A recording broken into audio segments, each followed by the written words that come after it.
नमस्कार दोस्तों। कल जो है अनुसुईया के प्रसंग के कारण आपने जाना कि शिवलिंग पूजा होने का क्या कारण था। किस तरह से जो है अनुसुईया ने ब्रह्मा का मुख और विष्णु के पैर और शिव के लिंग को पूजने का शाप दिया। दोस्तों, ये आपने जाना और आपने ये भी जाना कि ब्रह्मा विष्णु महेश, जिनको कि त्रिदेव कहते हैं, आदिदेव कहते हैं, उनका चरित्र किस तरह से हनन किया गया है इन पुराणों में, इन धार्मिक ग्रंथों में, कि ब्रह्मा जी के पुत्र अत्रि और अत्रि की पत्नी अनुसुईया यानी पुत्रवध हुई और ब्रह्मा जी जो है उससे संपर्क मैथुन करने चले आए और चंद्रमा को पैदा कर दिया। अच्छा, ये तीनों देव ससुरे हुए अनुसुईया के, चाहे वो ब्रह्मा जी रहे हों, चाहे विष्णु जी, चाहे शंकर जी, तीनों की ही पुत्रवधू थी। दोस्तों, ये भी आपने देखा होगा। तो दोस्तों, कितनी विडंबना की बात है, कितना अफसोस है और कितने दुख की बात है कि हमारे ये तीनों देवों के चरित्र को किस तरह गढ़ा गया, किस तरह इनको भगवान, परमेश्वर, आदिदेव, त्रिदेव, पता नहीं क्या क्या बनाया गया, लेकिन इन तीनों देवों को ही अपमानित किया है, निंदनीय किया है इन पुराण लेखकों ने, इन धर्म शास्त्रों के लेखकों ने। तो दोस्तों, आपने यह भी देखा कि अनुसुईया जो है कैसे नग्न हो जाती है। 3 आदमी हमारे यहाँ कोई आ जाएं आज के युग में, देखिए, और वो कहें कि हमें भोजन दो। ठीक है भाई, भोजन बनाते हैं, कर ले, लेकिन वो कहे कि अब मुझे नंगी होके तुम परोसो भोजन, तब खाऊंगा। तो ये कौन सी बात हुई? अनुसुईया को उन्हें फटकारना, ये कोई देवताओं का काम थोड़ी था। उन्हें पता भी नहीं था कि ये देवता हैं हमारे, और ना ही देवता इस तरह की कोई गलती करेंगे कि किसी स्त्री का इस तरह से अपमान करेंगे, चरित्र हनन करेंगे कि मुझे नंगी होके खाना परोसो। सोचो दोस्तों, क्या ये कोई ऐसा हमारा देवता हो सकता है जो कि वो भी ब्रह्मा जी की पुत्रवधू उससे कहे, और वो खुद ही देवता कहें, ब्रह्मा विष्णु महेश, जिनकी कि वो पुत्रवधू है, कि आप हमें नग्न होकर के, ये कहाँ का विधान है? आज ये विधान होता तो सोचिए ब्रह्मा विष्णु महेश को कितना दंड दिया जाता संविधान के अंतर्गत। तो दोस्तों, ये कहानी है। आज मैं जो कहानी बता रहा हूँ वही यही प्रसंग है।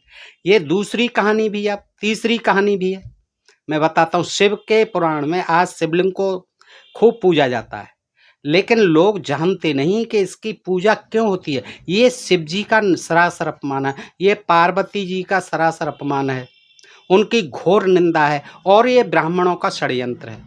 दारुक वंश से चला और ये चल रहा है। देखिए, वहाँ अत्रि ऋषि की पत्नी ने शाप दिया शिवलिंग पूजा होने का, और वहाँ लिख दिया कि नग्न होकर के गए थे, उपस्थ इंद्रियों को हाथ में पकड़े हुए गए थे।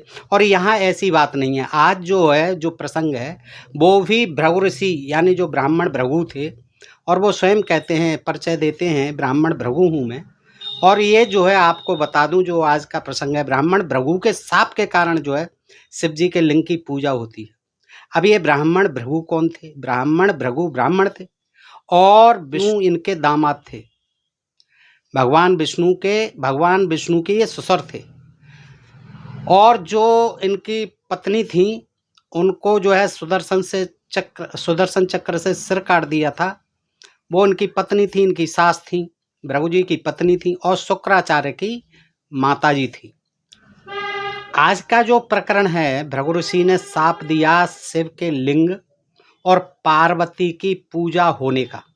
ये जो है दोस्तों, मैं आपके सामने सश्लोक सप्रमाण पद्म पुराण उत्तराखंड अध्याय 255 कलकत्ता से छापा हुआ कलकत्ता से प्रकाशित है पद्म पुराण उत्तराखंड और अध्याय 255 मैं आपके सामने रखता हूँ। इसमें देखिए कि एक बार की बात है कि राजा जो दिलीप हैं, और राजा दिलीप को तो जानते ही होंगे, राम जी के पूर्वज, और वशिष्ठ उनके गुरु पहले से ही चले आ रहे हैं, कई पीढ़ी से चले आ रहे हैं।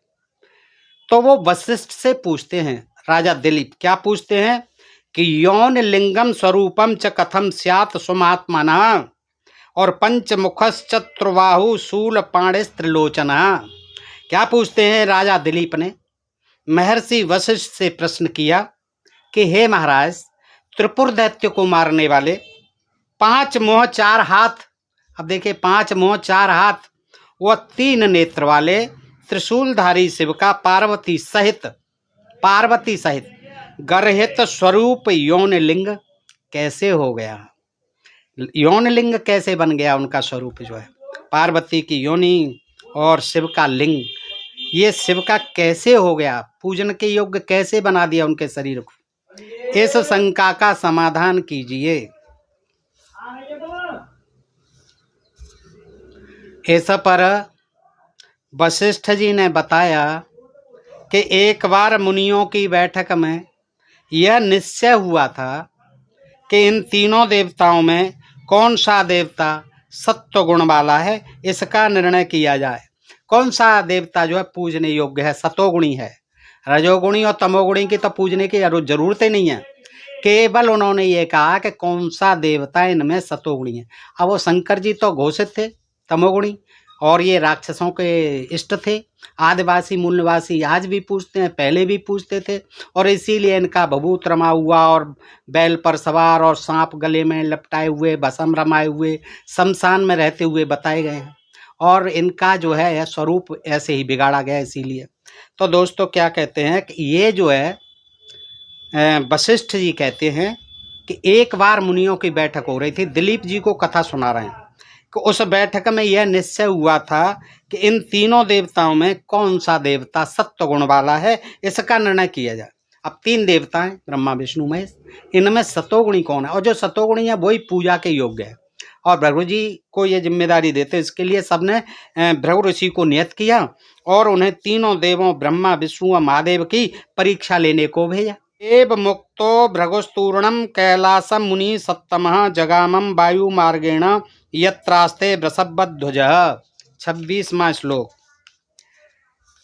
के ऋषियों से विदा लेकर भृगु ऋषि कैलाश पर्वत पर गए जहां महादेव जी रहते थे। कहाँ गए? कैलाश पर्वत पर। अच्छा, गृह द्वारम उपागम्यम शंकरस्य महात्मनः शूलहस्तं महारौद्रम नंदिम ब्रवीत दुचः। क्या बोले? 27वां श्लोक है कि शंकर के द्वार पर पहुंचकर भृगु जी ने त्रिशूल धारण किए हुए महारौद्र रूप नंदी को देखा। अब नंदी जो है चौकीदार था, गेट कीपर था नंदी बैल, तो उसको देखा और वे उससे बोले। क्या बोले? अब देखिए, ध्यान से सुने दोस्त। भृगु ऋषि नंदी से क्या बोले? सप्राप्तो अहम भृगु विप्रो हर द्रष्टुम श्रोत्तमः। सप्राप्तो अहम भृगु विप्रो हरम द्रष्टुम श्रोत्तमं निवेदस्व मा शीघ्रम शंकराय महात्मने। 28वां श्लोक कि मैं भृगु ब्राह्मण हूँ। अपना परिचय देते हैं नंदी से, मैं भृगु ब्राह्मण हूँ। सप्राप्तो अहम भृगु विप्र हूँ, यानी मैं भृगु ब्राह्मण हूँ। शंकर जी को देखने या शंकर जी से मिलने आया हूँ, अतः मेरे आने की बात शंकर जी से जाकर शीघ्र कह दीजिए। तो आगे क्या होता है? तस्य तद्वचनम श्रुत्वा नंदी सर्व गणेशवरः उवाचम पुरुषम वाक्यम महर्षि ममितो जसमः। 29वां श्लोक। इसका अर्थ है, नंदी उनके वचन सुनकर उनसे बोला। क्या बोला? देखिए ध्यान से सुने कि शंकर जी तो एकांत में पार्वती के साथ क्रीड़ा यानी रमण कर रहे हैं, मस्ती में है इस समय, और आप कहाँ आटप के विप्रवर। अतः तुम जीवित रहना। देखिए कितनी बड़ी बात कही, बहुत क्रोध में था नंदी। क्या हमारे महादेव जी और पार्वती जी यानी हमारे स्वामी दोनों रमण क्रिया में संलग्न हैं, और ये आ गया व्यवधान करने। तो एकदम क्रोधित होकर, तुम जीवित रहना चाहते हो तो यहाँ से तुरंत भाग जाओ। देखिए विप्र को इस तरह से, भृगु जैसे ब्राह्मण को, और कैसा नंदी ने देखिए कट वचन कह दिए कि आप जीवित रहना चाहते हो तो यहाँ से तुरंत भाग जाओ। उनसे मिलवाना तो दूर, ये कहते कि भाई रुको, बैठो, पानी वानी पियो, थोड़ा चरण वंदना भी करते। उनकी ब्राह्मण थे, पूछना चाहिए था आप कहाँ से आए हैं, कौन से आए। लेकिन शिव जी का जो वाहन था, जो पहरेदार था उस समय, वो तो उनसे भी ज़्यादा जो है निकला। रौद्र रूप जो उसका, तो उसने एकदम जो है क्रोधित कर दिया फिर उनको, भृगु जी को। तो इस प्रकार नंदी की बात सुनकर असान्निध्य प्रभोस्तस्य देव्या क्रीडति शंकर निवर्तस्व मुनिश्रेष्ठ यदि जीवितुम इच्छसि। अगर आप जीने की इच्छा करते हो तो श्रीमान जी यहाँ से तुरंत पलायन कर लो, भाग लो। एवं निराकृतेन तत्रातिष्ठन् महातया बहून् दिवसान् स्मन गृह द्वार महेशुतो। 31वां श्लोक क्या कहते हैं? इस प्रकार नंदी की बात सुनकर भृगु जी वहीं शंकर के द्वार पर बैठ गए कि देखो कब तक जो है निकलते हैं बाहर, कभी तो जो बुलाएगा। बैठ गए, वेट करने लगे और बहुत दिनों तक बैठे रहे। देखिए बहुत दिनों तक बैठे रहे, ऐसे नहीं है कि जो है तुरंत चल दिए, नहीं। उसने तो कह दिया नंदी ने कि जाइए, अगर जीवित रहना चाहते हो तो यहाँ से तुरंत भाग जाओ। लेकिन फिर भी वो जो है धैर्य धारण करके उस उम्मीद में बैठ गए, इस आशा में बैठ गए कि आएंगे ही और मैं मिलके जाऊंगा महादेव जी से। बहुत दिनों तक बैठे रहे, बहुत दिन होने पर भी उनसे शिव जी नहीं मिले। शिव जी को क्या मतलब है, वो अपने रमण में लगे रहे, उन्हें बाहरी दुनिया से कोई मतलब नहीं। वो हजारों साल तक लगे रहे। तो अत्यंत क्रोधित होकर भृगु जी ने शंकर को शाप दिया। जब बेचारा परेशान हो गया, भृगु शाप देते हैं कि ये जो है बड़ा बेकार आदमी है, सुन ही नहीं रहा। तो क्या कहा कि तामस में फंसा हुआ शंकर मुझे नहीं जानता है, ये मुझे नहीं जानता, ये तामस में फंसा हुआ है, घोर तामसी है। देखिए विषय भोगों में लिप्त है। ये जो इस प्रकार कहते हैं ये मुझे जानता नहीं शंकर, अब ये नष्ट हो जाएगा, मैं इसे नष्ट कर दूंगा। तो आगे क्या कहते हैं? तत्र क्रोध समाविष्टो भृगुशाप मदान मुनि निविष्टस्तम सह मूढ़ो माम न जानाति शंकर। 32वां, माम न जानाति शंकर, ये मूढ़ मुझे नहीं जानता है कि नारी के साथ समागम में तल्लीन शंकर ने मेरा अपमान किया है। एवं निक्रास्तेन तत्रातिष्ठन् महातयः बहून् दिवसान् स्मन् गृहद्वार महेशुतः तत्र क्रोध समाविष्टो भृगुशाप मदान् मुनिः निविष्टस्तं तमसा मूढ़ो मान न जानाति शंकरः।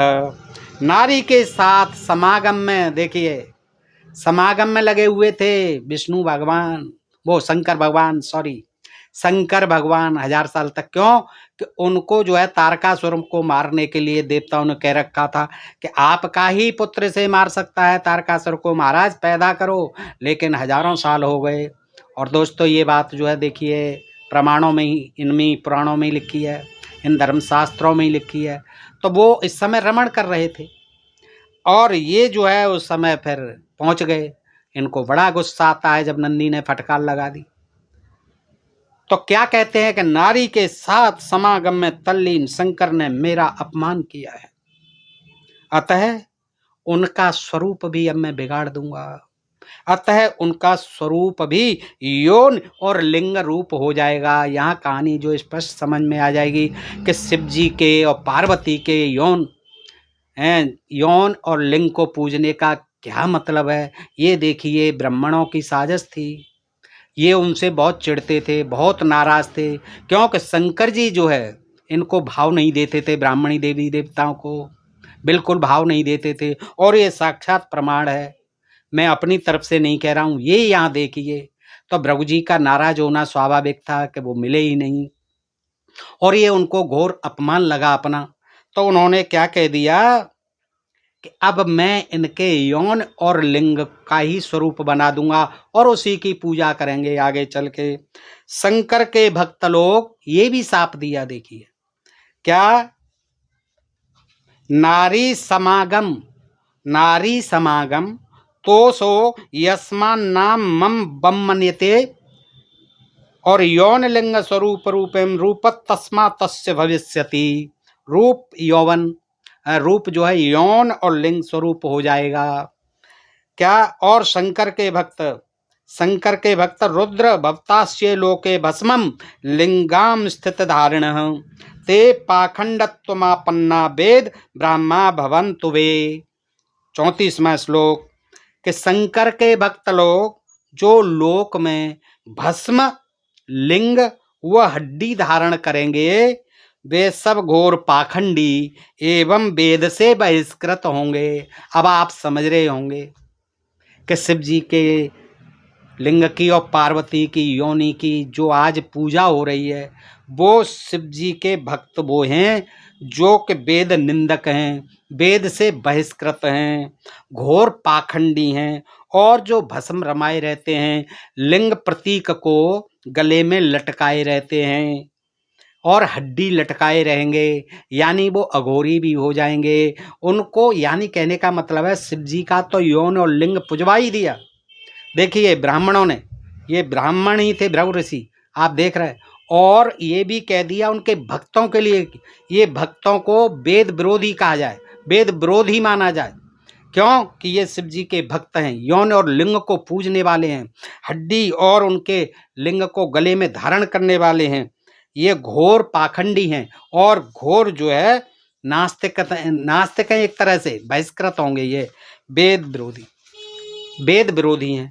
तो दोस्तों ये आपने देखा कि शिव के यौन लिंग स्वरूप में पूजा होने का कारण भृगु ऋषि का शाप है, जो उन्होंने शिव को पार्वती के साथ रमण करने में तल्लीन होने के कारण दिया था।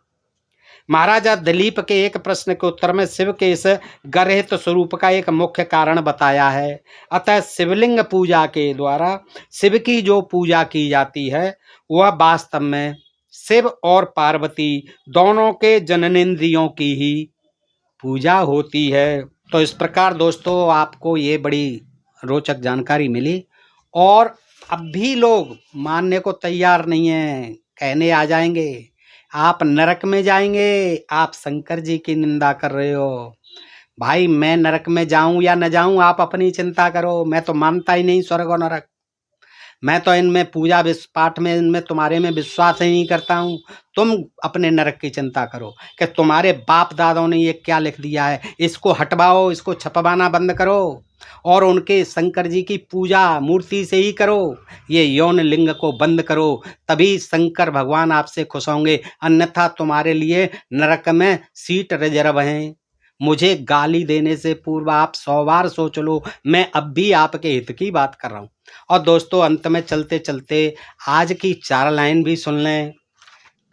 आज की 4 लाइन है दोस्तों, बंदी लो या बंदा लो, अंधी लो या अंधा लो, और लेन देन का खेला है ये, चंदा दो और धंधा लो। लेन देन का खेला है ये, चंदा दो और धंधा लो। तो दोस्तों बताइए आज की जानकारी आपको कैसी लगी और आज की ये 4 लाइनें आपको कैसी लगी। अच्छी लगी हो तो अपने मित्रों को अधिकाधिक शेयर करें और लाइक कमेंट करके मुझे भी बताएं, अपनी प्रतिक्रियाएं दें। दोस्तों मैं आपका सदैव आभारी रहूंगा तन मन से। दोस्तों फिर मिलता हूं ऐसे ही किसी प्रसंग के साथ अगले वीडियो में। तब तक आप सब मित्रों का हृदय से आभार, नमस्कार, जय भीम, जय भारत, नमो बुद्धाय।